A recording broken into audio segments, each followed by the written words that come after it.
to the top and see where we can get with it. Danny Knowles bringing you the show today with the KnowlesGroup.com. The KnowlesGroup.com. The Dow's been on a tear setting records, but after the Fed rate decision today, the Dow dropped 500 points.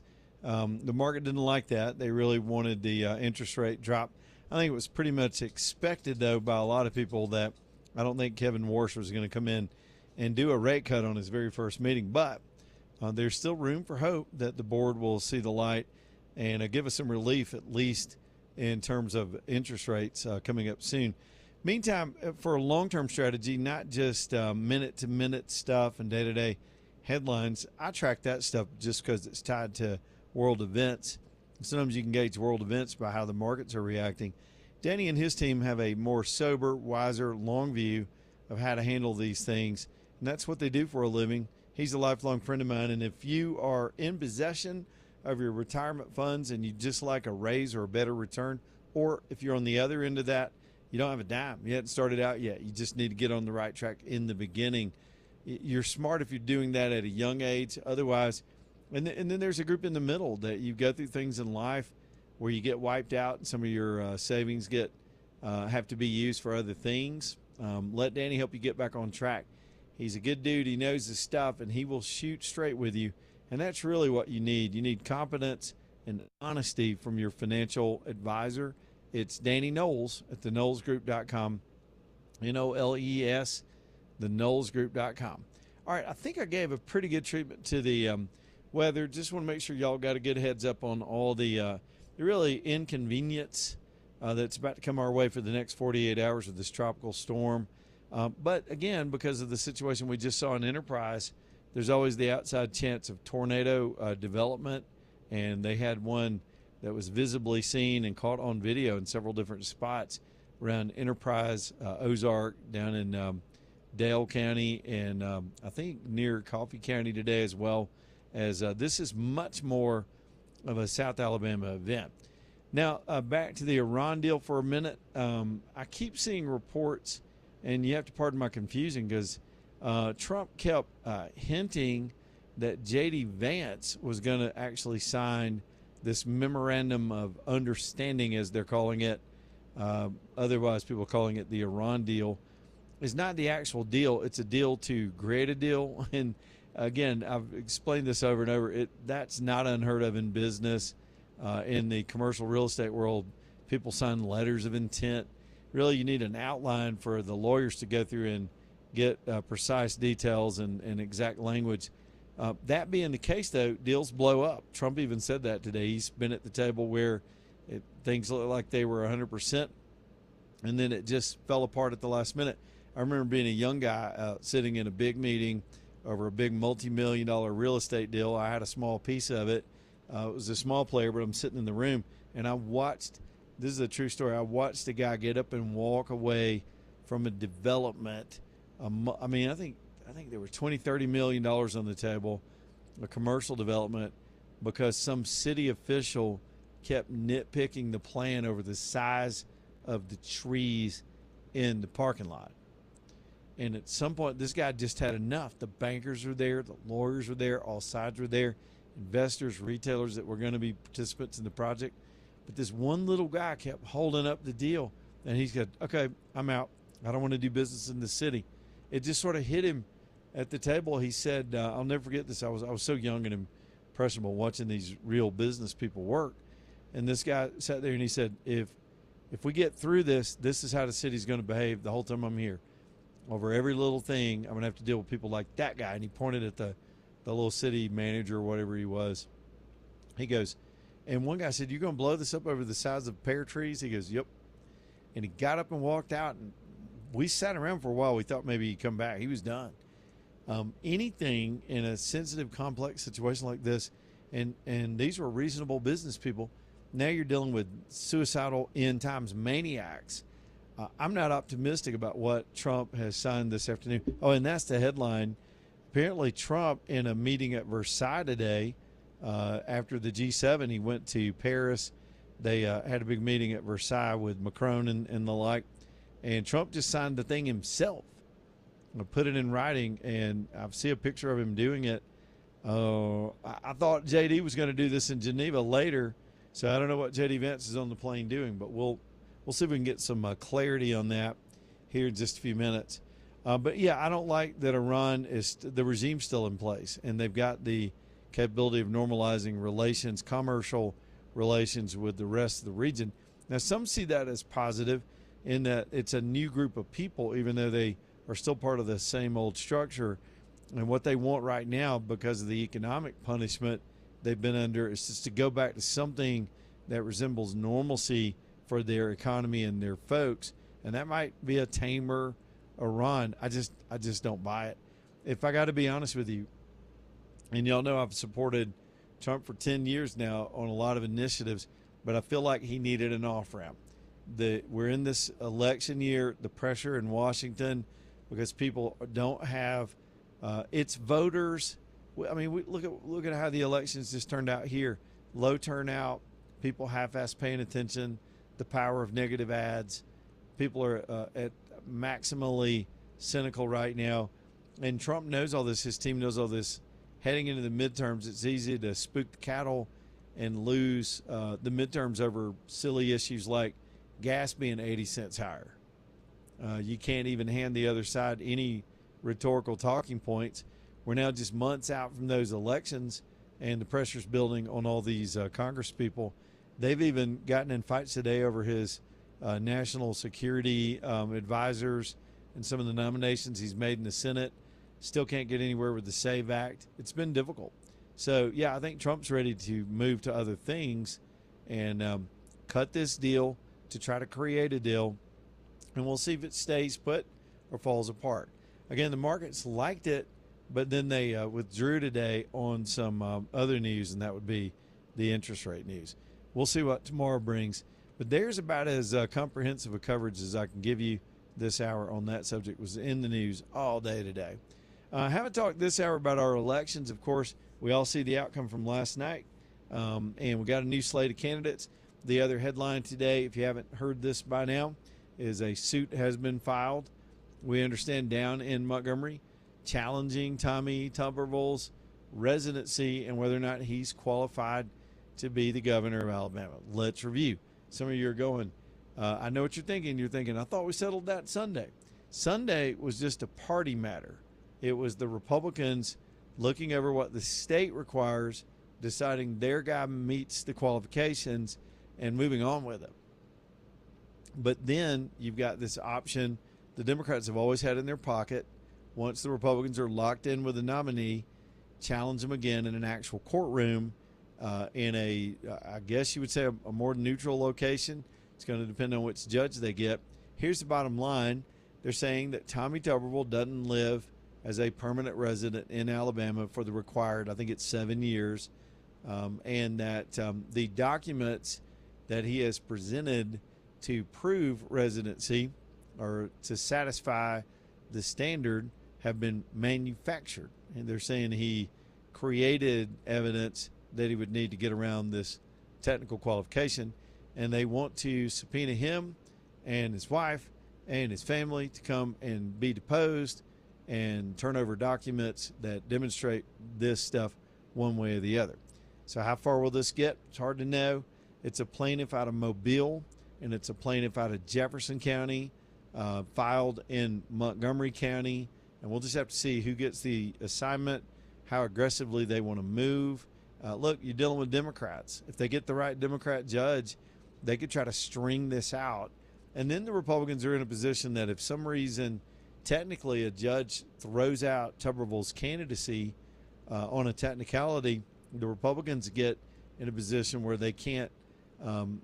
There are rules for this, and I am vague on it right now.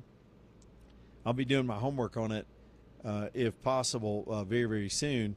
But the Republicans would be in a box for replacing Tuberville on the ballot. And how would they do that? By what process would they do that? Are they allowed to do that?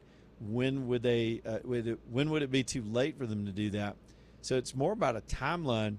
Even if I believe the case is frivolous, well, they're going to do it anyway, and it's a technical move to try to disqualify the Republican nominee. All hell's going to break loose if they do that, but they're trying, And I told you on Monday, as soon as the Republicans had sorted themselves on Sunday night, that this wasn't over, that the Democrats would be able to pull this off. We'll see where the case goes. By the way, they led with the people that reported the story, this Lanyap organization out of Mobile. They do some good work sometimes. They get scoops on occasion. And the way they reported it was as 2 veterans filed it. So they're hiding behind the veteran thing as if that's any different than to any other voters. This is not really a veterans issue. But nonetheless, it can be, I guess, if they want to make it that. So those are your headlines. That's really what's going on this afternoon as we get on toward being done for the day. I'm live out here in Albuquerque, New Mexico. Hey, Jay, it's 99 degrees out there. It feels like 300. I stepped outside during the break. It's stupid hot. Yeah, it's stupid hot. It's and stupid hot. it's kind of like it's weird because it's like it's flat, but then there's a lot of hills there, and it's like there's really no place to go get shade. It's just like nowhere. I pulled in, and what I look for in trying to do this radio broadcast from live here from the remote unit, I look for I need a good signal. Now, in the days before we started adding these cameras, I've got this one unit that I bought years ago to do remote shows, and it's the same gear that we have at the radio station, and it's pretty bulletproof. If I get a minimal sort of Wi-Fi hotspot signal, we can get a connection back to the station from anywhere. And cell phones are spotty, so I decided to go ahead and invest in the Starlink, and I love the Starlink. I've had 4 or 5 people at the campgrounds. They'll just come up, people talk to each other. How do you like that thing? But the problem is trees. It's always going to be a downfall of these satellite-based systems. So, AJ, when I look for a parking spot at these campgrounds, especially once you get out west, there are just less trees. Used as wide open, butt-naked sky, right? So I rolled up in here, and sure enough, they have parked me on a site with 2 little shade trees on either side of the RV. And I was a little frustrated. I only had an hour and a half to set up. I thought, damn it, now I got to work with trees. I don't know how I want to get this dish up. But then I found a spot that was fine, and now I'm so thankful for these trees. When I went outside, I was like, just a little bit of shade can be 10 or 15 degrees difference than in the direct sun. So it's kind of keeping the camper cool this afternoon while everything cools off. I wish I had more time to kind of explore around here. I was kind of giving Albuquerque a hard time when I pulled in. And then we had one of our great listeners it lives out here and has been listening to us for a while. And I'd love to go get some good, probably some Mexican food tonight. But it's so hot. I think we're just going to stay in the AC. And because we got to get up at the butt crack tomorrow to try to make it to the next city to wrap up some of these shows on the road. So it's a hard day, man. It's 4 or 5 hours of driving and traffic and fuel and stops. And then I've got about a whole hour and a half to get all this gear set up and get on the air for 4 hours, but it's worth it. It's fun to be out here. So my encouragement is we want you to go see the country too. And just to give us a little plug, after the 4th of July holiday break, I'm going to take a little bit of downtime. I'm going to take a little bit of downtime with, typical vacation in the summer and do some exploring on my own. But after the 4th, we'll be back with live shows with the cameras, Talk TV. We want you to go find us and watch us. Hopefully I can pull it all off. I'm kind of a one-man band, a 3-camera setup. We'll have guests. We're going to revisit some places we've been to in the past. We had a lot of fun.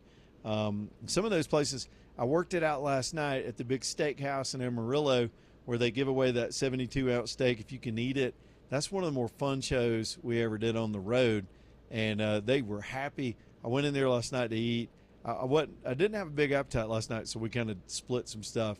But I found those guys, and I was like, can we come back in a couple of weeks? They were like, we would love it. We'll set it all up. So that's going to be a fun show. And then some of the saloons and rodeos and other Western things we've seen, we'll be all over that.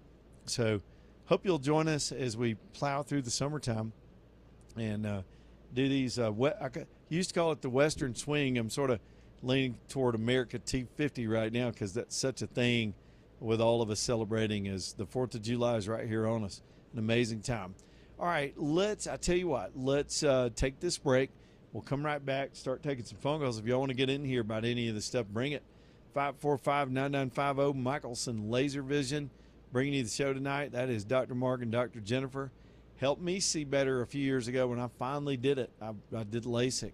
And, man, I'm serious. This is a true story. I just felt foolish when I was done because it was so easy and I could see so well.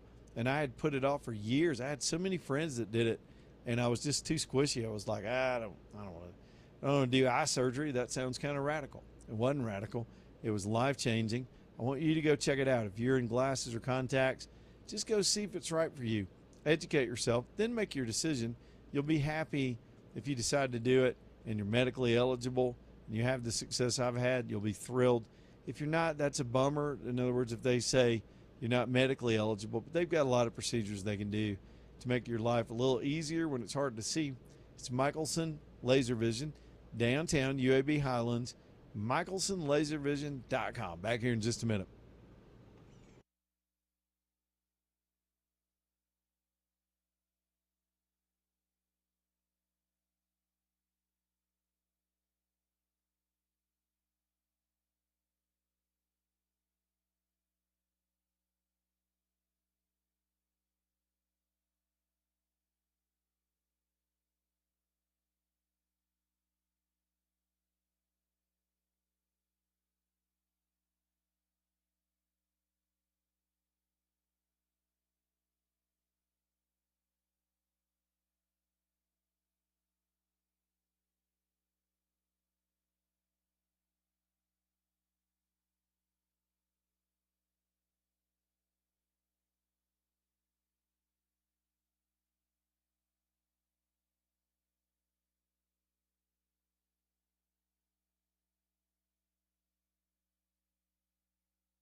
All right, y'all, 525. Let's get Maria in here. She's got a traffic update. We'll push that to the top. Of course, the best traffic person that's ever called the show, even better than the professionals, our friend Maria with a traffic update. Maria? Hi. Is that a better introduction? Do you like that introduction? Is that better than I before? loved it. Thank you so much. And my niece will love it, too. And it's the niece that turned me on to your show, so well, good for her. Awesome. Yeah. Okay, 280 outbound or eastbound, left lane, blocked, police on scene, 2 cars, right in front of Grandview just before the bridge. Man, that seems to be a sticky spot nowadays. There are a lot of crashes right in there. You've called in a few of those in over the last few months. Well, because anyway, I won't talk about drivers. But I'm glad you're doing what you're doing, your travel, because when I was 10, my dad piled us all in the station wagon, and we went and saw every national monument from Pikes Peak to Mount Rushmore to Yosemite to Vegas we saw everything. How long did that take? Wonderful. How long was a trip like that back then? I'm sorry? How long was your trip? I mean, to be able to bounce that far, because it's a lot of driving. I mean, it can be hours in between these things out here. Yeah, he was a Ford engineer. He had 6 weeks of vacation. He told my mom to pack the station wagon in Michigan, drive to Kingman, Arizona, and we took the station wagon on the track at the Ford test track. In Kingman, I've been through Kingman. Yeah. It was great. A lot of memories, and I stepped in. Hey, Maria, man, I think we lost her, but thanks for the traffic hit, and she's right. Listen, I mean, I mentioned it earlier just in passing, and honestly, I didn't even know. I have been along Route 66 before. There's some cool stops that people take, and I didn't realize how much of this leg of the trip was going to be on the route. It goes from and a buddy of mine kept telling me this. He goes, "You're going on Route 66. It is celebrating. They're commemorating the 100th year of Route 66, and of course it goes from Chicago to L.A.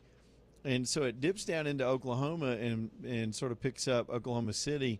And I've pretty much been on Route 66 for 2 straight days, all the way to where we are now in Albuquerque. Now I'm going to depart and head up into Colorado in the morning, but I got to do hours of it, probably 10, 11 hours in the last 2 days. And there's a lot of commemoration. You see it on the billboards. You see it at some of the businesses. They're hoping to draw tourism because it also coincides with America's 250th anniversary of the establishment of Route 66. And we all know the song "Get Your Kicks on Route 66." So it's neat. The guys that own the Big Texan Steakhouse where we were yesterday and where we went and ate last night, the actual 2 owners that I got to hang out with 2 or 3 years ago on the show, they were out on a rally where they get their antique cars, they collect and restore cars. So there was this 80-car rally that was doing Route 66 together, which I think is neat. And I haven't seen a whole lot of that. I've seen a bunch of Airstream clubs and all doing the route. But it's just Americana. And I don't know what your summer plans are, but if you want to just hit the road and do it, once you get into the wide open spaces of the American West, it's just a whole different world. And outside of some of this intense heat, you do get out of the humidity for a minute. But, yeah, can you imagine, I threw it out there earlier, with it being 100 years old, can you imagine trying to do this route in 1926? You're talking about no air conditioning, one of those rumble cars. Just, I mean, what do they do? Maybe 200 miles a day trying to get somewhere without the modern interstate system. That must have taken forever, but they did it. It's what our forefathers did. Y'all check it out. All right, bottom of the hour, we'll come back and keep things going. Leland Live, Talk 99.5. Stay tuned.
5:35. Here we go, leading live. My man Thomas is over here at Stockton Mortgage.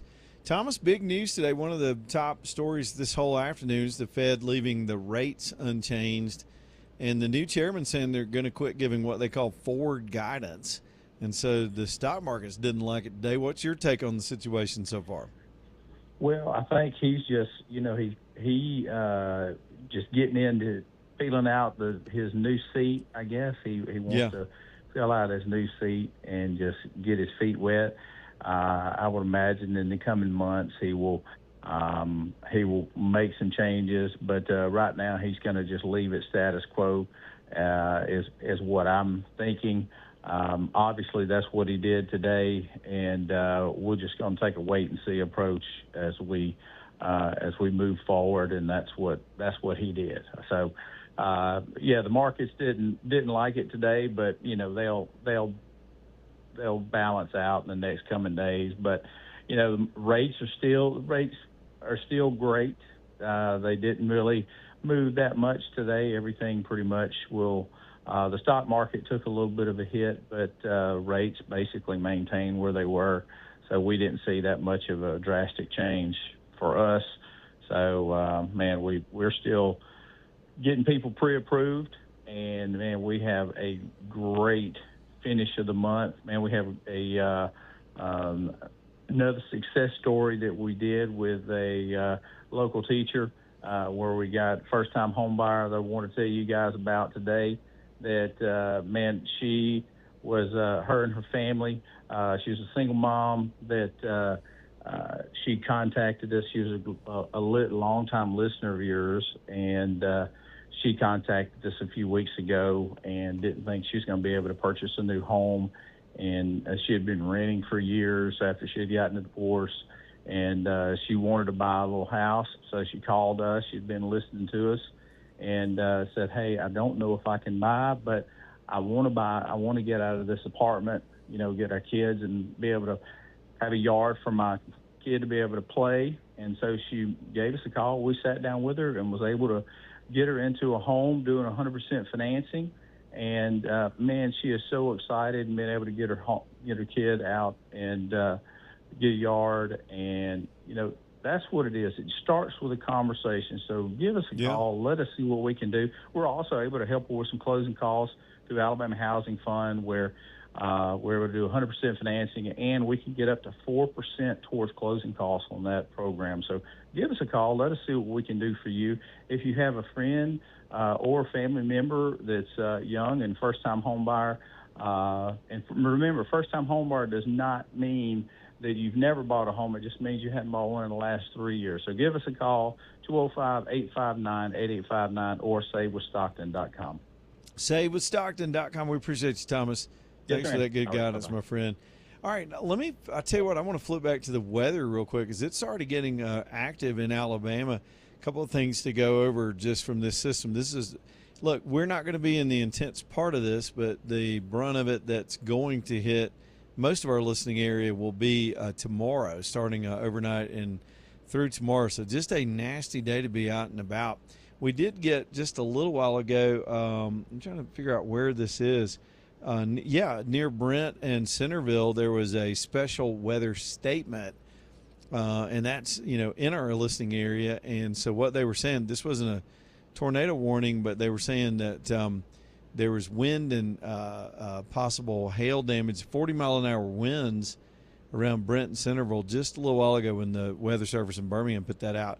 So I was a little late to the punch on that, but, generally we're just tracking tornadoes. And so that just tells you the kind of energy out ahead of all this already starting to cause some trouble. Now, we had ground truth already today with a tornado on the ground around Enterprise in the Ozark area. Visual confirmation via video and some other things. I just saw a video in West Mobile.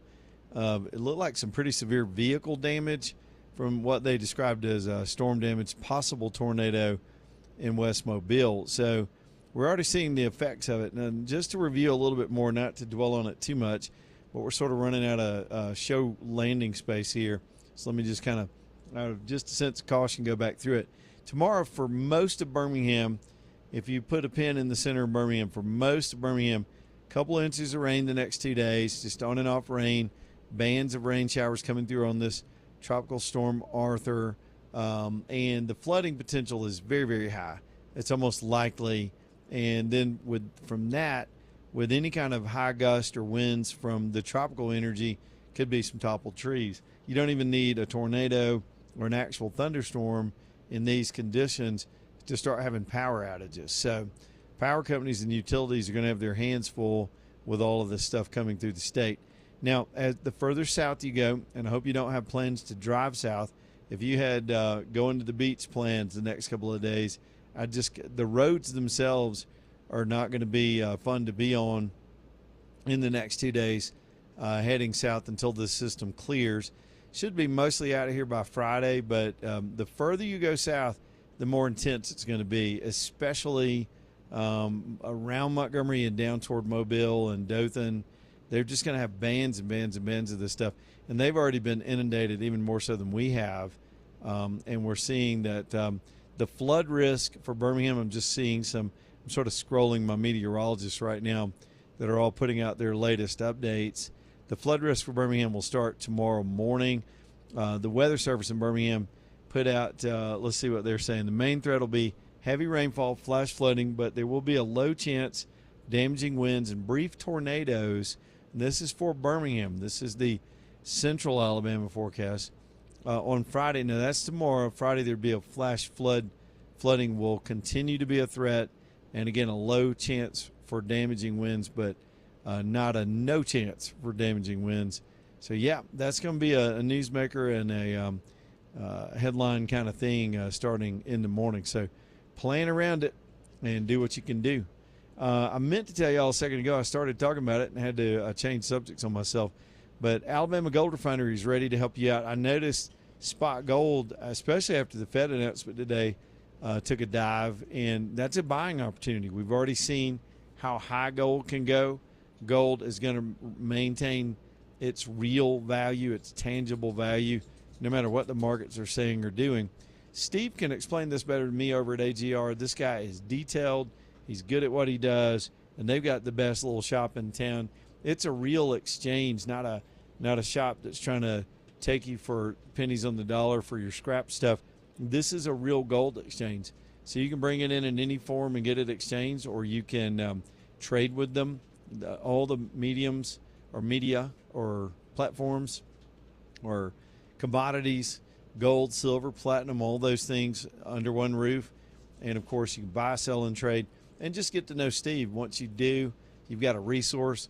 Sometimes collectors are going to be in gold and decide they need to move to something else or need cash. Good place to go do that. Sometimes you got a little extra cash. You'd rather convert it to gold just so it'll have real value. Go in there and buy you some gold and put it in your collection. Take advantage of all the incentives, tax incentives Alabama's created for this too. It's AGR, Alabama Gold Refinery in Homewood, across from the Big Regions Bank, alabamagoldrefinery.com.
5:47 as we get ready to wrap stuff up here. All American Metals next up here on the show. Boy, it's nice to have all your stuff tucked in and out of the rain, especially weather like this. Just being able to protect your things. For me, my space it's an event space. I've had parties and gatherings in there. It's a hangout space. It's a place for me to fix all the things I wind up breaking. I break stuff. You know what I did the other day, AJ? I was cutting the grass, last little grass cutting before I left, slung a rock, broke a window on the tractor. So now I got to fix that when I get back.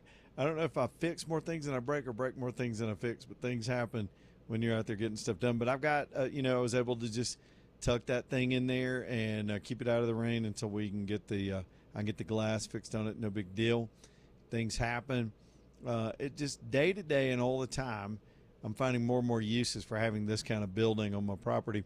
Maybe some of you have a little room, little acreage, and you'd love to have a good storage building. You got to do it with steel, and I suggest you do it with All American Metals. These are fine folks, great patriots, good people, and they know their stuff. They've been putting up steel since the 1960s. They own all of their factories that produce all of their components. That's right. Seamless, integrated plan from the planning all the way to delivery on their trucks. They're going to manage the project for you and get that building produced. Their prices are better than their larger corporate competition. The customs, the plans and the designs are customizable. You can tell I'm getting tired.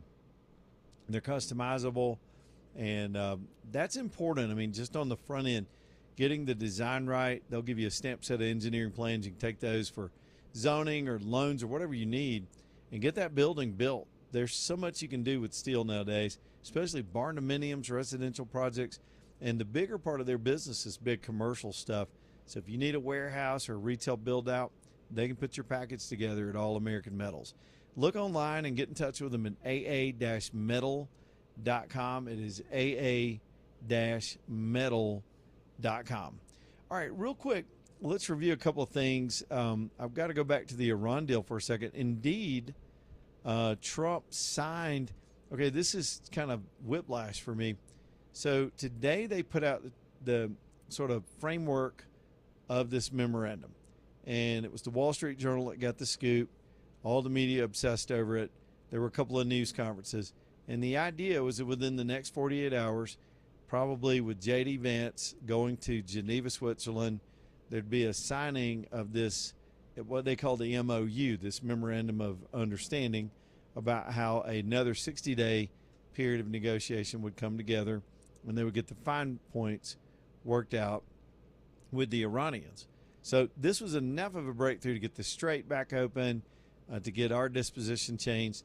So Vance was getting, that was a big get for him. Let me just talk about it in political terms. Vance was going to be the guy to sign for the nation physically, even though somehow we signed digitally. Personally, I think all this stuff's just a bunch of language, and it's probably not worth the paper it's written on. But still, everybody's been pushing toward it, and a lot of great effort with a lot of nations. Well, then Trump today was at Versailles after the G7, popped in there to hang out with Macron. I think there's a formal dinner tonight. So Trump just signed the thing himself. And I don't think anybody reported that was a possibility today. In fact, this afternoon they were still asking him the question, when will it be signed? He said, and he said within the next 48 hours. So all the attention was on J.D. Vance. Now, I don't know, did he punk J.D. Vance, or was J.D. aware that the trip that was scheduled for him was a ruse? He wouldn't be the one signing. Trump wanted his name on it. He's the president. He's the one that's had to be the ultimate decider on the bottom line of this deal. And so Trump just signed it himself. So that makes it, the Iranians have countersigned apparently this afternoon. This all happened within the last, I think, couple of hours. So the deal's in effect. And tomorrow is tomorrow, of course, and Friday, more trading days on the market for the markets to react, both the oil markets and the stock markets and all that stuff. So anyway, I don't know. I feel like, I'm just saying it, I think JD got robbed. I think he got shoved. I mean, he sort of got shoved to the back, and the big daddy, the big gorilla, came in and just signed it himself. And JD, Rubio's been a little bit quiet lately, but you can sense whether amongst those two there's any rivalry or animosity, and I don't really detect that there is.